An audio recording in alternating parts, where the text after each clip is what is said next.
যদি বুঝে না পাও নিরামিষ দিনে কী বানাবে, যেটা খেতেও টেস্টি হবে আবার পেঁয়াজ রসুন ছাড়াও হবে, তাহলে এই রেসিপিটা তোমার জন্য।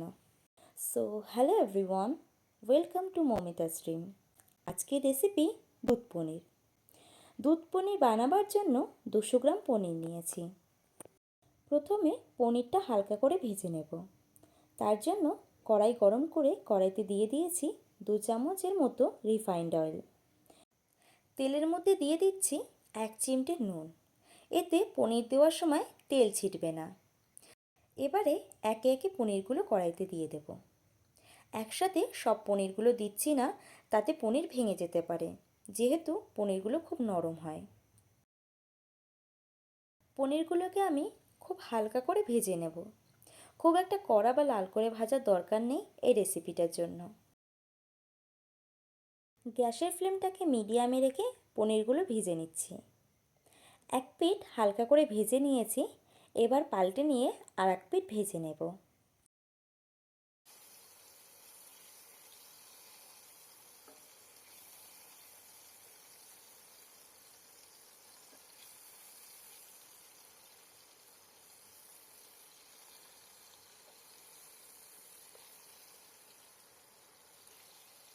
পনিরগুলো ভাজা হয়ে গেছে, একটা পাত্রে তুলে রাখবো এবং সেমভাবেই বাকি পনিরগুলোকেও ভেজে নেব।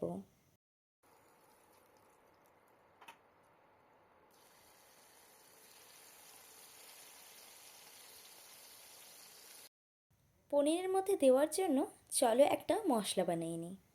একটা মিক্সিং জারে দিয়ে দিচ্ছি 1 চামচ চারমগজ, 1 চামচ সাদা তিল, 1 চামচ পোস্ত, 8-10টা ভাঙা কাজু।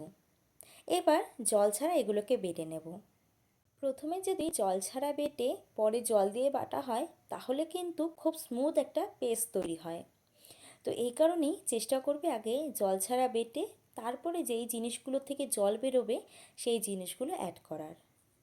দিয়ে দেব 3টে কাঁচা লঙ্কা, 4 টুকরো আদা, মিডিয়াম সাইজের একটা টমেটো। অল্প জল অ্যাড করে মশলাটা একদম মিহি করে বেটে নেব। পনির ভাজা তেলটাতেই আমি বাকি রান্নাটা করব। তেলের মধ্যে দিয়ে দিয়েছি 2 চামচ ঘি। তেল আর ঘিটা গরম হয়ে এলে দিয়ে দেব তেজপাতা, সামান্য গোটা গরম মশলা আর 1/2 চামচ গোটা জিরে। এই মশলাগুলো 30 সেকেন্ড নাড়াচাড়া করে নেব। ফোড়নটাকে 30 সেকেন্ড নাড়াচাড়া করে নিয়ে দিয়ে দেব আগে থেকে বেটে রাখা মশলাগুলো। চারমগজ কাজু বাটা দেওয়ার সময় গ্যাসের ফ্লেমটাকে অবশ্যই কিন্তু লোতে রাখতে হবে, না হলে মশলাটা সাথে সাথে কড়াইতে লেগে যেতে পারে। ক্রমাগত মশলাটা নাড়াচাড়া করতে হবে, কড়াইতে মশলাটা যাতে লেগে না যায়। মশলাটা 3 মিনিট কষিয়ে নেব, যাতে মশলার কাঁচা গন্ধ বেরিয়ে যায়।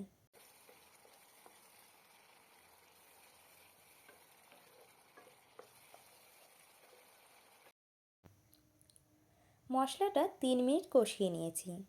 মশলা থেকে তেলও ছাড়তে শুরু করেছে। এখন দিয়ে দেব বাকি মশলাগুলো, যেমন স্বাদমতো নুন, 1 চামচ জিরে গুঁড়ো, 1/2 চামচ ধনে গুঁড়ো আর 1/2 চামচ কাশ্মীরি লঙ্কা গুঁড়ো।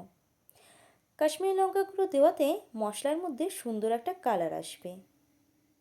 এবারে 3 মিনিট মশলাটা কষিয়ে নেব।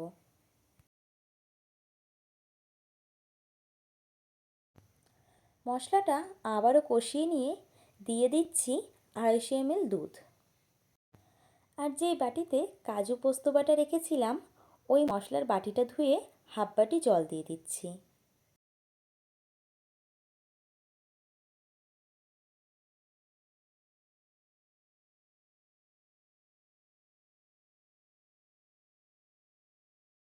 ঝোলটা খুব ভালো মতো ফুটিয়ে নেব, আর মাঝে মধ্যেই ঝোলটা হালকা করে নাড়াচাড়া করে নেব।